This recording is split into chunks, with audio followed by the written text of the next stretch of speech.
Léo Tolstoï, Philippoc.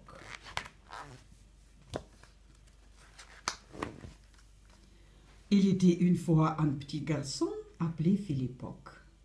Un matin, alors que son grand frère Pierre partait pour l'école, Philippoc mit son bonnet et s'apprêta à le suivre. « Où vas-tu, Philippoc ?» demanda sa mère. « À l'école, comme Pierre. »« Oh non, Philippoc, tu ne peux pas. Tu es encore trop petit. Reste ici avec grand-mère. »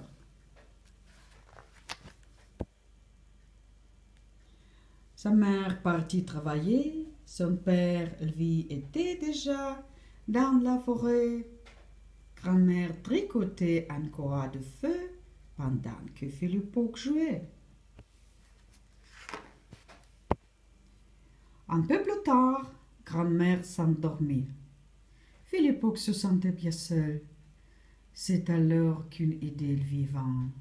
Il mit son manteau et, comme il ne trouvait plus son bonnet, prit le vieux chapeau de son père. Puis, sans faire de bruit, il ouvrit la porte et partit pour l'école.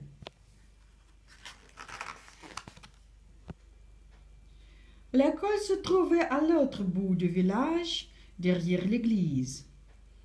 Les chiens du voisinage suivirent Philippoc pendant une partie de chemin. Philippoc le connaissait bien et savait qu'il n'était pas méchant. Bientôt, il se retrouva dans un quartier où il n'était jamais allé. Un gros chien aboya après lui. Puis un autre arriva en grondant. Philippoc poussa un cri et se mit à courir, mais les chiens se lancèrent à ses trousses.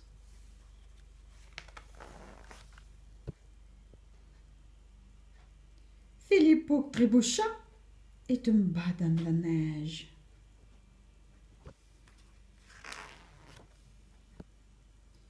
Un vieil homme survint et chassa les chiens. « Où vas-tu, mon petit ?» demanda-t-il gentiment. Sans répondre, Philippoc releva les pans de son manteau et s'enfuit à toutes jambes. Quand il atteignit enfin l'école, le perron était désert. Philippoc attendit des voix d'enfants à l'intérieur du bâtiment. Au moment d'entrer, il hésita, brusquement apeuré.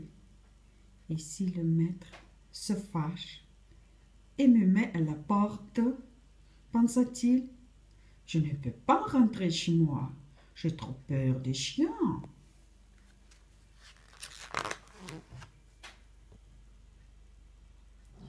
C'est alors que passa une femme portant des seaux d'eau. « Que fais-tu là ?» demanda-t-elle. « Tu devrais être à l'intérieur avec tous les autres. Entre immédiatement. » Philippoc se ôta d'obéir.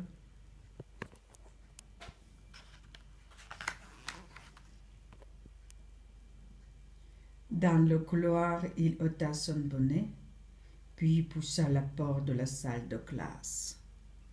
La pièce était pleine d'enfants, grands et petits, qui semblaient parler tous en même temps. Le maître, qui portait une écharpe rouge, allait en venait entre les rangées de pupitres. Soudain, il aperçut Philippoc. « Que veux-tu, petit garçon ?» crie-t-il. Philippoc serra son chapeau contre lui sans rien dire. « Que es-tu ? Que fais-tu ici ?» s'enquit l'instituteur. « As-tu perdu ta langue ?» reprit-il quand Philippoc gardait le silence.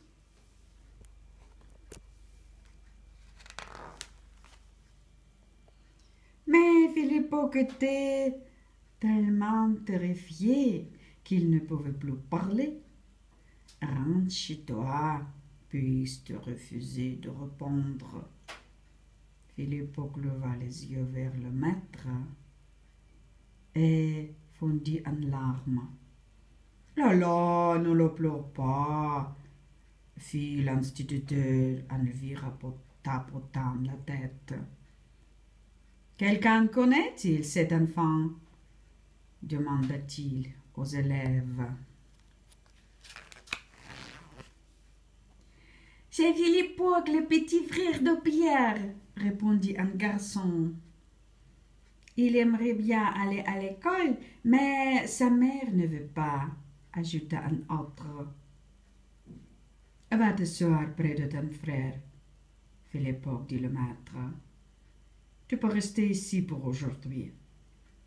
Mais avant tu pourras aller en classe et apprendre à lire, tu devras connaître l'alphabet.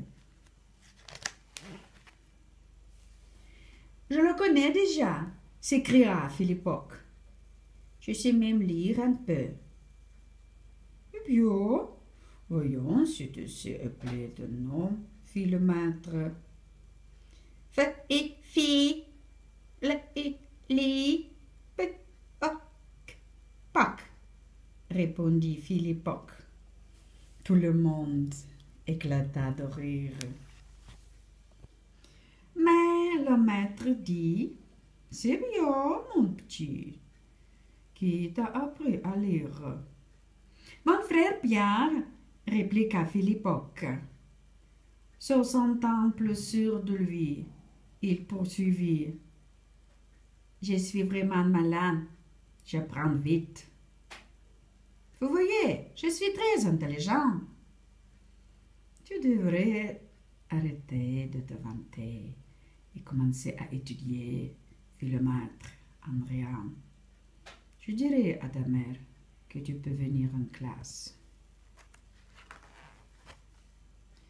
C'est ainsi que désormais Philippoque se rendit joyeusement à l'école tous les matins avec son grand frère Pierre et les autres enfants.